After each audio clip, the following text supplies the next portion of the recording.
پھر آپ دیکھیں کہ سوشل میڈیا پر دونوں طرف سے ایک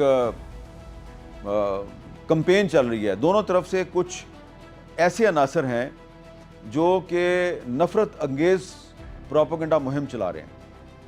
ایک طرف تو جو ریاست پاکستان ہے اس کے بارے میں پروپیگنڈا کیا جا رہا ہے, غلط سلط باتیں کی جا رہی ہیں. تو دوسری طرف جو ہے وہ جو کشمیری ہیں ان کے بارے میں بے بنیاد پروپیگنڈا مہم چلائی جا رہی ہے. کوئی جو ہے وہ کہہ رہا ہے جی یہ جو آزاد کشمیر ہے یہ تو پنجاب کا حصہ ہے جی. کوئی کہہ رہا ہے جی یہ تو پنجابی بولنے والے ہیں جی, ان کا کیا تعلق ہے کشمیر سے, جو اصلی کشمیری ہیں وہ تو پار رہتے ہیں. یہ غلط بات ہے. پار جو مقبوضہ جموں و کشمیر ہے, جموں اور کشمیر, تو جموں جو ہے وہاں پر جو ویلی والی کشمیری لینگویج ہے وہ نہیں بولی جاتی, لیکن اس پہ بھارت کا قبضہ ہے اور ادھر کے رہنے والے لوگ بھی کشمیری ہیں. اور جموں میں جو لوگ وہاں کی مقامی زبان بولتے ہیں جس کو ڈوگری بھی کہا جاتا ہے, گجری بھی کہا جاتا ہے, پہاڑی بھی کہا جاتا ہے, پنجابی بھی کہا جاتا ہے, اس زبان کو کے بہت سے نام ہیں. ان میں بٹ بھی ہیں, ان میں ڈار بھی ہیں, ان میں تمام جو کشمیری ذاتیں ہم سے تعلق رکھنے والے لوگ ہیں. اور اسی طرح جو سری نگر ہے وہاں پہ شیخ بھی ہیں, ملک بھی ہیں, ہر طرح کے لوگ ہیں.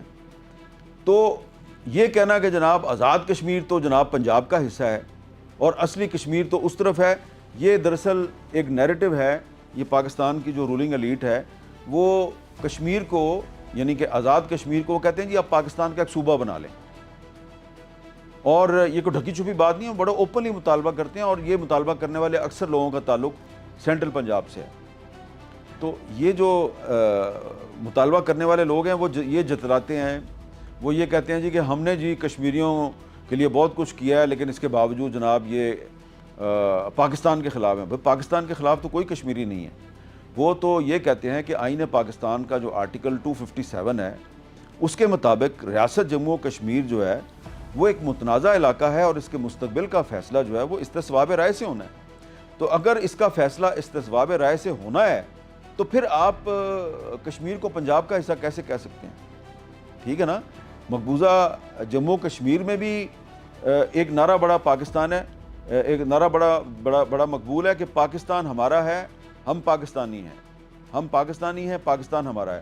اور آزاد کشمیر میں ایک نعرہ بڑا پاپولر ہے, کشمیر بنے گا پاکستان. اب اس سے آپ اختلاف کر سکتے ہیں, کچھ لوگ کہتے ہیں جی کشمیر بنے گا خود مختار, لیکن خود مختار کشمیر کے جو سب سے بڑے لمبردار تھے مقبول بٹ, ان کی جو کتابیں ہیں, ان کے جو خطوط ہیں, اگر آپ وہ پڑھ لیں تو اس میں بھی کبھی بھی انہوں نے ریاست پاکستان کی مخالفت نہیں کی. پاکستان کی حکمران اشرافیہ پہ انہوں نے تنقید ضرور کی کیونکہ ان کے ساتھ ظلم و زیادتی ہوئی, لیکن انہوں نے بڑے واضح الفاظ میں, ان کی ایک کتاب ہے شعور فردہ, اس میں انہوں نے بڑے واضح الفاظ میں کہا ہے کہ کشمیر کی جو تحریک آزادی ہے اس کے جو اصل پشتی بان ہے وہ پاکستان کے عوام ہے, پاکستان کے عام لوگ ہیں. تو پاکستان کے عام لوگوں سے تو کشمیریوں کی کوئی لڑائی نہیں ہے. اور لفظ پاکستان میں جو کاف ہے کہ اٹ ریپرزینٹس کشمیر,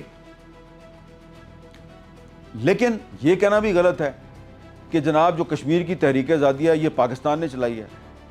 میں تھوڑا سا چاہوں گا کہ آپ کو تھوڑا بیک گراؤنڈ میں لے کے جاؤں, تھوڑا آپ ہسٹری میں جائیں. ہسٹری کو پڑھنا بڑا ضروری ہے, خاص طور پہ ان لوگوں کے لیے جن کا یہ خیال ہے کہ وہ لاٹھی اور گولی سے آزاد کشمیر میں جو صورتحال ہے اس کو ٹھیک کر لیں گے.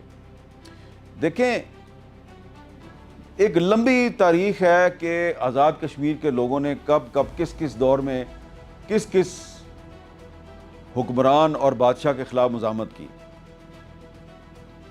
میں اکبر کے زمانے سے شروع نہیں کرتا, جو مغل بادشاہ تھا اکبر, کس طریقے سے اس نے دھوکہ دہی کی. وہ اس وقت دلی کے تخت پہ براجمان تھا, تو دلی جو ہے اس پہ براجمان اکثر جو حکمران ہیں انہوں نے کشمیر کے ساتھ دھوکہ کیا. یہ ایک ہسٹوریکل فیکٹ ہے. لیکن جب رنجیت سنگھ پنجاب کا حکمران تھا تو اس نے مہاراجہ گلاب سنگھ کے ساتھ مل کے مقبوضہ جموں و کشمیر جو ہے اس میں ظلم کا ایک نیا دور شروع کیا, ایک نیا باب تحریر کیا. تو تو 1837 میں جو پونچھ کے علاقے کی بغاوت ہے نا، اس کی ذرا ہسٹری آپ پڑھ لیں۔ سردار شمس خان صاحب اس بغاوت کے ہیرو تھے اور رہنما تھے، اور پھر اس میں یہ ہوا تھا کہ گلاب سنگھ جو ہے اس نے جو بغاوت کرنے والوں کے جو لیڈر تھے، منگ کا علاقہ جو ہے آزاد کشمیر میں ایک منگ کا علاقہ ہے، یہاں پر ایک درخت ابھی بھی موجود ہے۔ یہ وہ درخت ہے جس میں کہ جو 1837 کی جو بغاوت تھی نا، اس بغاوت کے دو ہیرو تھے، سبز علی خان اور ملی خان۔ ان کو گرفتار کر کے ان کی کھال اتاری گئی، کھال اتار کر منگ کے ایک درخت کے ساتھ کھال لٹکا دی گئی، اور وہ درخت ابھی تک موجود ہے۔ لیکن سبز علی خان اور ملی خان جو ہیں، انہوں نے جو ڈوگرا حکمران تھے اور رنجیت سنگھ کی جو فوج ہے اس سے معافی نہیں مانگی تھی۔ تو آج اسی رنجیت سنگھ کی اولاد جو ہے اس میں شامل کچھ لوگ جو ہیں وہ کشمیریوں کو تانا دیتے ہیں کہ تم بڑے احسان فراموش ہو۔ تو ان کو مؤدبانہ انداز میں یہ کہوں گا، آپ بدتمیزی کر رہے ہیں، میں آپ سے بدتمیزی نہیں کر رہا، آپ تھوڑی تاریخ پڑھیں۔ پاکستان 14 اگست 1947 کو قائم ہوا، اور کشمیر کی یہ جو حالیہ تحریک آزادی ہے یہ 13 جولائی 1931 کو شروع ہوتی ہے۔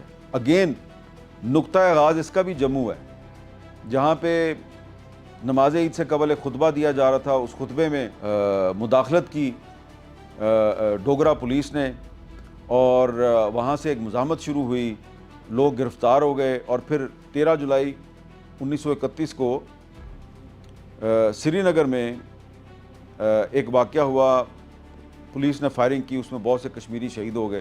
آج بھی 13 جولائی جو ہے وہ کشمیریوں کا یوم شہداء کے طور پہ منایا جاتا ہے۔ تو کشمیر کی تحریک آزادی 1931 میں شروع ہو گئی تھی، پاکستان 1947 میں بنا ہے، اور جو مسلم کانفرنس تھی اس نے 14 اگست 1947 سے کافی دن پہلے 19 جولائی کو اپنا اجلاس کیا، اور خود رضاکارانہ طور پہ کہا کہ جی ہم پاکستان کے ساتھ الحاق کریں گے۔ تو یہ اس وقت تو پاکستان نہیں بنا تھا، نہ ہی پاکستان کی کوئی فوج تھی۔ 19 جولائی 1947 کو کشمیریوں نے خود اعلان کیا تھا ہم پاکستان میں شامل ہو جائیں گے۔ تو آپ یہ کیسے کہتے ہیں جناب کہ آپ کی تحریک آزادی جو ہے وہ ہم نے شروع کی ہے؟ ہاں، کشمیر کی جو تحریک آزادی ہے اس کا پاکستان کے ساتھ بہت گہرا تعلق ہے۔ پاکستان عالمی سطح پہ کشمیریوں کا ایک وکیل ہے، اور اس کو یہ اپنا کردار ادا کرتے رہنا چاہیے۔ لیکن یہ تانے دینا کہ کشمیری جناب بڑے احسان فراموش ہیں، پاکستان جو ہے اس نے ہمیشہ ان کے لیے آواز بلند کی ہے، اور وہ جناب اب آپ حقوق مانگتے ہیں اپنے، تو حقوق مانگنا تو کوئی بری بات نہیں ہے، آپ کو تو خوش ہونا چاہیے کہ کشمیری جو ہیں وہ یہ پوری دنیا کو بتا رہے ہیں کہ وہ پاکستان سے ڈکٹیشن نہیں لیتے، اور پاکستان بھی دنیا کو بتا سکتا ہے کہ دیکھیں یہ کشمیری قوم جو ہے یہ تو بڑی آزاد ہے، بڑی انڈیپینڈنٹ مائنڈڈ قوم ہے، یہ تو ہم سے بھی مطالبے کرتے ہیں۔ تو ہر تقریب میں ایک تعمیر کا پہلو ہوتا ہے، تو یہ جو اس وقت آزاد کشمیر میں گڑبڑ ہے، بے چینی ہے، اس کو بھی آپ پازیٹیو طریقے سے دنیا کو بتا سکتے ہیں کہ جناب دیکھیں یہ ثابت ہو گیا کہ یہ کشمیر کے لوگ جو ہیں یہ بڑے انڈیپینڈنٹ مائنڈڈ لوگ ہیں، اور اگر ہم پاکستان ان کے لیے تحریک چلا رہا ہے یا عالمی سطح پر ان کے حق خود ارادیت کے لیے آواز بلند کر رہا ہے، تو اس کا قطعاً مطلب یہ نہیں ہے کہ پاکستان جو ہے وہ کشمیر پہ قبضہ کرنا چاہتا ہے۔ ہم چاہتے ہیں کہ یہ استصواب رائے کے ذریعے اپنے مستقبل کا فیصلہ کریں۔